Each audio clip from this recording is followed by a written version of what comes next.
బంగారాన్ని విడిపించి ఆ రోజు ఆన్లైన్ రేటుకే మేము కొంటాం. Sharma gold company. నమస్కారం, సుమన్ టీవీకి స్వాగతం. జూలై మాసంలో ద్వాదశ రాశుల వారికి ఎలా ఉండనుంది, ఏ గ్రహాలు ఏ ఏ రాశుల వారికి అనుకూలిస్తున్నాయి, అలాగే ఏ గ్రహాలు అనుకూలించటం లేదు, వాటి వల్ల ఎటువంటి ఫలితాలు ఏర్పడనున్నాయి, ఈ విషయాలను తెలియజేసేందుకు మనతో పాటు ఉన్నారు ప్రముఖ జ్యోతిష్య శాస్త్ర పండితులు బ్రహ్మశ్రీ నందిబట్ల శ్రీహరి శర్మ గారు. గురుగారు నమస్కారం. వాగర్థ వివ సంపృక్తౌ వాగర్థ ప్రతిపత్తయే జగతః పితరౌ వందే పార్వతీ పరమేశ్వరౌ. సదాశివసమారంభాం శంకరాచార్య మధ్యమాం అస్మదాచార్య పర్యంతం వందే గురుపరంపరాం. ఆదిత్యాయ చ సోమాయ మంగళాయ బుధాయ చ గురుశుక్రశనిభ్యశ్చ రాహవే కేతవే నమః. గురుగారు, మేషరాశి వారికి జూలై మాసంలోని గ్రహాల స్థితిగతులు ఎలా ఉన్నాయి, ఎటువంటి ఫలితాలను ఇస్తున్నాయి వారికి? మేషరాశి వారికి చూసుకున్నట్లయితే ఈ యొక్క గ్రహాల యొక్క సంచారము రాశిలోనే కుజుడు 12వ తారీఖు వరకు కుజుడు సంచారం జరుగుతుంది. 12వ తారీఖు నుంచి వృషభ రాశిలోకి కుజుడి యొక్క సంచారం, తర్వాత వృషభ రాశిలోనే ఈ సంవత్సరం అంతా కూడా గురు సంచారం. అలాగే శుక్రుడు రవి మిథున రాశిలో, రవి 16వ తారీఖు నుంచి కర్కాటక రాశిలో సంచారం జరుగుతుంది. ఇక షష్టమ స్థానంలో కేతు, వ్యయస్థానంలో రాహువు ఈ సంవత్సరం అంతా కూడా షష్ట వ్యయ స్థానాల్లో ఉంటారు. ఇక లాభస్థానంలో శని, ప్రత్యేకించి శని వక్రీకరించి ఉంటాడు.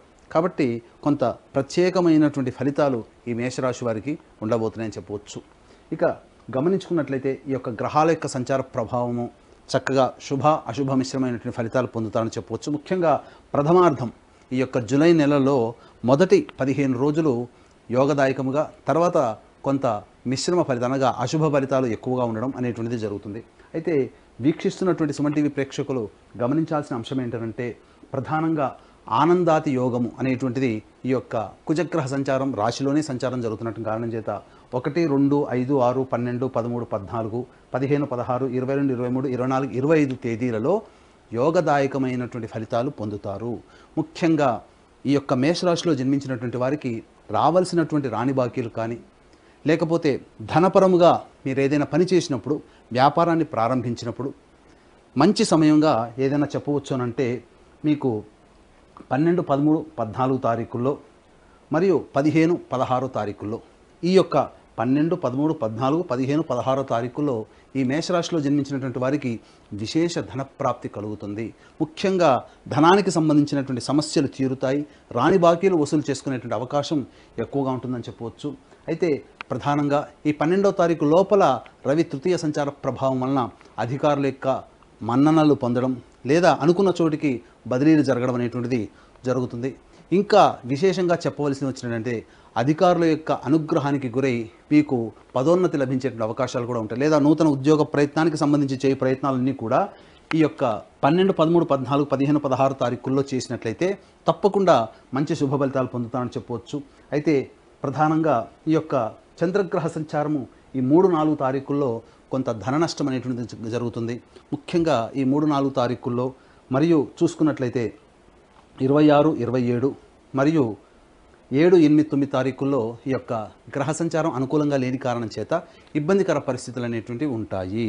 అయితే ముఖ్యంగా ఆందోళనతో కూడుకున్నటువంటి జీవితం, అంటే చెప్పాల్సి వచ్చినట్టయితే ముఖ్యంగా మనం ఏ పని చేయాలన్నా కానీ సహకారం ఉండకపోవడం, అలాగే ఏ పని యందు శ్రద్ధ ఉండకపోవడం, ప్రధానంగా ఈ యొక్క 17, 18, 26, 27 తేదీలు మరియు 3, 4 తేదీల్లో ధన నష్టం జరిగేటువంటి అవకాశం ఉంటుంది. కాబట్టి ఈ యొక్క తేదీలలో మిమ్మల్ని సంప్రదించి డబ్బుని అప్పుగా అడిగేవాళ్ళు సంప్రదిస్తారు. ఈ సమయంలో కనుక అప్పు కనుక ఇచ్చినట్లయితే తిరిగి రాకపోవడం అనేటువంటి జరుగుతుంది. ముఖ్యంగా అనవసరమైనటువంటి ధన వ్యయము 3, 4, 26, 27, 17, 18 తారీఖుల్లో ఎక్కువగా ధన వ్యయం ఉంటుంది. అలాగే 19, 20, 21 తేదీల్లో ప్రధానంగా గమనించుకున్నట్లయితే అనవసరమైనటువంటి వృధా ప్రయాణములు చేస్తారు, మానసికమైనటువంటి ప్రశాంతత లోపిస్తుంది. ఇక విద్యార్థులకి చూసుకున్నట్లయితే ఈ యొక్క మేషరాశి వారికి అనుకూలంగా ఉంటుంది, మంచి విద్యని పొందుతారని చెప్పవచ్చు. అలాగే వ్యాపార రంగంలో ఉన్నటువంటి వారికి, ముఖ్యంగా రియల్ ఎస్టేట్ రంగంలో ఉన్నటువంటి వారికి మొదటి 15 రోజులు అద్భుతమైనటువంటి యోగదాయకమైనటువంటిగా చెప్పవచ్చు. ఇక గమనించుకున్నట్లయితే మేషరాశి వారికి సంబంధించి శని లాభస్థానంలో వక్రీకరించినటువంటి స్థితి పొంది ఉండటం, ఈ కారణం చేత కొద్దిగా 1కి 2 సార్లు ఎక్కువగా కష్టపడాల్సి వస్తుంది. చేసిన పనే 2-3 సార్లు చేయాల్సినటువంటి పరిస్థితి తలెత్తుతుంది. కాబట్టి జాగ్రత్తగా మీ యొక్క పనులను కనుక మీరు ఒక క్రమ పద్ధతిలో మీరు చేసుకునేటట్టయితే తప్పకుండా మీరు విజయాలను పొందుతారని చెప్పవచ్చు. అలాగే రియల్ ఎస్టేట్ రంగంలో ఉన్నటువంటి వారికి యోగదాయకము, అలాగే ఫుడ్ అండ్ బెవరేజెస్ సంబంధించినటువంటి విషయాల్లో, అలాగే రెస్టారెంట్ సంబంధించినటువంటిది, కళాశాలలకు విద్యాలయాలకు సంబంధించినటువంటి వ్యాపార రంగంలో ఉన్నటువంటి వారికి ఆనందదాయకంగా ఉంటుందని చెప్పవచ్చు. ముఖ్యంగా ఈ యొక్క మేషరాశి వారికి సంబంధించి చేయు వివాహ ప్రయత్నాలు ప్రథమార్థంలో అనగా మొదటి 15వ తారీఖు లోపల కనుక మీరు చేసుకున్నట్లయితే గ్రహాల యొక్క అనుగ్రహం సంపూర్ణంగా ఉన్నటువంటి కారణం చేత మంచి ఫలితాలు పొందుతారని చెప్పవచ్చు. విదేశీయానం, విదేశీ ప్రయత్నానికి సంబంధించినటువంటి చేయు ప్రయత్నాలన్నీ కూడా చాలా చక్కగా జరుగుతాయి. అలాగే లాభసాటిగా ఉంటుందని చెప్పొచ్చు. ఏతావాత చెప్పొచ్చేది ఏంటంటే అనుకూలమైనటువంటి తేదీలు ఈ యొక్క మేషరాశి వారికి ధనపరంగా, ముఖ్యంగా ధనపరమైనటువంటి ప్రాప్తి, అధిక ధన ప్రాప్తి, లేకపోతే మీరు అనుకున్నటువంటి వ్యాపార రంగంలో మీరు ఊహించకున్నటువంటి సందర్భంలో ధనము రావడం, ఉద్యోగ ప్రయత్నంలో కలిసి రావడం, ఇవన్నీ కూడా మీరు 12, 13, 14, 15, 16 తారీఖుల్లో గనక పెట్టుకుంటే చాలా మంచి జరుగుతుంది. విశేష ధనప్రాప్తి అని చెప్పవచ్చు. ఇక ఉద్యోగ రంగంలో ఉన్నటువంటి వారికి 22, 23 తారీఖుల్లో చేయు ప్రయత్నాలన్నీ కూడా కొలిక్కి వస్తాయని చెప్పవచ్చు. తర్వాత 24, 25 తారీఖుల్లో కూడా మంచి శుభ ఫలితాలు పొందుతారు. 1, 2 తారీఖుల్లో అనగా ఈ జూలై మాసం ప్రారంభంతోనే మంచి యోగాన్ని పొందేటువంటి అవకాశాలు ఈ యొక్క మేషరాశి వారికి ఉన్నాయని చెప్పవచ్చు. ఇక సంతానానికి సంబంధించినటువంటి ప్రయత్నం అనగా 7, 8, 9 తారీఖుల్లో మనోవ్యాకులత ఎక్కువగా ఉంటుంది. కుటుంబపరమైనటువంటి కలహాలు ఉంటాయి. కాబట్టి 4, 7, 8, 9 తారీఖుల్లో జాగ్రత్తలు పాటించండి. అలాగే 19, 20, 21 తేదీల్లో సంతానపరమైనటువంటి చిక్కులు లేదా సంతానంతో విరోధం ఏర్పడము, అలాగే నష్టము, వృధా కాలయాపన, ఇవన్నీ కూడా జరిగేటువంటి అవకాశాలు ఉంటాయి. కాబట్టి జాగ్రత్తలు పాటించండి. ఇక 3వ తారీఖు, 4వ తారీఖుల్లో అనవసరమైనటువంటి ధన వ్యయం అయ్యేటువంటి అవకాశాలు ఉంటాయి. కావున ఈ చెప్పినటువంటి తారీఖుల్లో మీరు గనక నిర్ణయాలు తీసుకొని తదనుగుణంగా మీ యొక్క జీవితాన్ని కనుక పొందుపరుచుకున్నట్లయితే ఈ జూలై నెలలో వచ్చేటువంటి ఇబ్బందులన్నీ తొలగిపోతాయని చెప్పవచ్చు.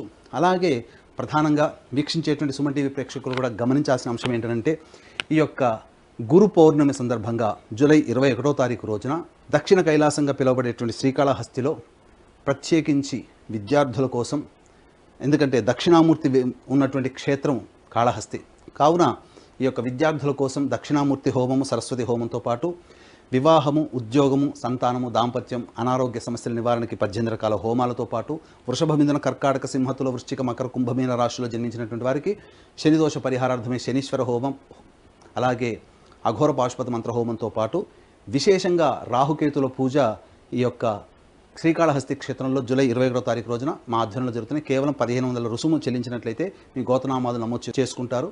ఇక సంవత్సరం అంతా కూడా మా పీఠం ఆధ్వర్యంలో జరిగే కార్యక్రమంలో కూడా గోతనామాలు నమోదు చేసుకోవచ్చు. ఈ యొక్క ప్రత్యేకించి జూలై 21వ తారీఖు రోజున జరిగే కార్యక్రమాలు కేవలం అతి కొద్ది మందికి మాత్రమే ఈ యొక్క కార్యక్రమంలో నమోదు చేసుకోవడం జరుగుతుందని వీక్షించేటువంటి సుమన్ టీవీ ప్రేక్షకులు గమనించగలరు.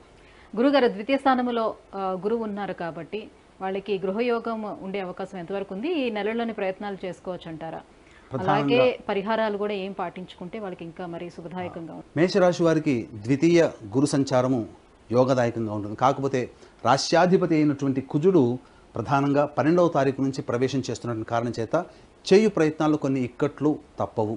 అలాగే ఈ యొక్క రవి సంచార ప్రభావం కూడా అనుకూలంగా ఉన్నటువంటి కారణం, చతుర్థ స్థానంలో 16వ తారీఖు తర్వాత రవి చతుర్థ స్థాన సంచారం చేయడం కావున ఉద్యోగంలో కొన్ని ఇబ్బందికర పరిస్థితులు అనేటువంటివి ఎదుర్కొంటాయని చెప్పొచ్చు. కావున జాగ్రత్తగా పాటించినట్లయితే అన్ని రకాలుగా చెప్పినటువంటి విషయాల్లో ఇంతకుముందు మన కార్యక్రమంలో చెప్పినటువంటి విధానంగా ఆ రోజులలో కనుక ప్రయత్నాలు చేసుకుంటే చాలా మంచి శుభ ఫలితాలు పొందుతామని చెప్పొచ్చు.